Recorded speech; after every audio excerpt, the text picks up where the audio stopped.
அமமுகவின் பொதுச் செயலாளர் தருமபுரி நிகழ்ச்சிக்காக வந்திருக்கிறார். அவரோடு ஒரு சில கேள்விகளை முன்வைக்கலாம். சார் வணக்கம் சார். தேர்தல் சட்டமன்ற பொதுத் தேர்தல் வரக்கூடிய நேரம் நெருங்கி கொண்டு இருக்கிறது. எல்லா கட்சி தலைவர்களும் ஒரு பிரச்சாரத்தை மேற்கொண்டு வருகிறார்கள்.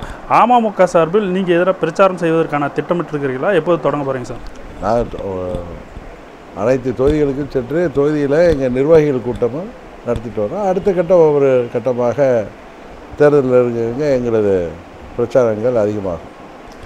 சார், இப்போ பிரதமர் இப்போ கடந்த சில நாட்களுக்கு முன்பு தமிழகத்திற்கு வந்திருந்தார். மீண்டும் வருகிற 26ஆம் தேதி வருகிற திட்டம் இருக்கிறது. பிரதமரை கூட்டணி கட்சி என்ற முறையில் நீங்கள் சந்திப்பதற்கான வாய்ப்பு இருக்கிறதா? இல்லை நீங்கள் சந்திப்பதற்கு ஏதேனும் இடையூறுகள் இருக்கிறதா? இடையூறுகள்லாம் ஒன்று இருக்கிற மாதிரி எதுவும் தெரியல. நான் பிரதமரை சந்திக்கணுன்னா உறுதியாக உங்கள்கிட்ட சொல்லுவேன். பிரதமர்கிட்ட முறைப்படி அப்பாயின்மெண்ட் வாங்கி பார்ப்பேன். சார், முன்னாள் முதலமைச்சர் ஓ பன்னீர்செல்வமும் நீங்களும் முதல் முறையாக சந்தித்து கொண்ட போது, பிரிந்து முதல் முறையாக சந்தித்து கொண்ட போது, கம்யூனிஸ்ட் கட்சிகள் இடது வலது எப்படி இருக்கிறார்களோ அதுபோலவே நாங்களும் செயல்படுவோம் என்று நீங்கள் இருவருமே சொன்னீர்கள். தற்பொழுது ஓபிஎஸ் கூட்டணியிலிருந்து விலகுவதாக அறிவித்திருக்கிறார். நீங்கள் இன்னும் அந்த கூட்டணியிலே தொடர்கிறீர்கள். இப்போ அதாவது மீண்டும் அவரை சேர்ப்பதற்கான முயற்சியில் செய்வீர்களா? இல்லை உங்களோட நிலைப்பாடு எப்படி இருக்குங்க சார்? நான் நேற்றே சொல்லியிருந்தேன்.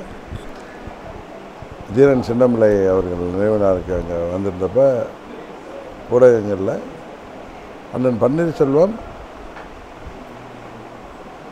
அவர் கூட்டணியை விட்டு வெளியேறியதற்கான காரணம் எல்லோருக்கும் தெரியும்.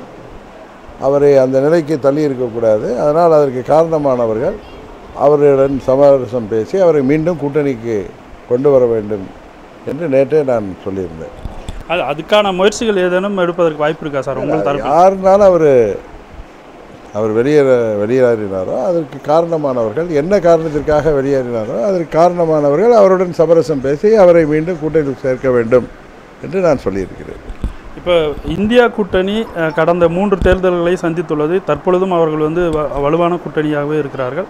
இந்த தேசிய ஜனநாயக கூட்டணி சார்பில் அனைத்து கட்சி தலைவர்களும் ஒரே மேடையில் தோன்றுவதற்கான வாய்ப்பு இருக்கிறதா சார்? இன்னும் தேர்தலுக்கு 7-8 மாதம் இருக்குது. இன்னும் கூட்டணிகள் பலப்பட வேண்டியிருக்கு. அதனால் ஒரு 5-6 மாதங்கள் பொறுத்திருங்கள். எல்லாம் உங்களுக்கு ஒரு தெளிவு நிலைக்கு வந்த பிறகு நான் இதை பற்றி பேசுகிறேன். நன்றி சார். பல்வேறு தகவல்களை நம்மோடு பகிர்ந்து கொண்டார் புதிய தலைமுறைக்காக தருமபுரியிலிருந்து விவேகானந்தன்.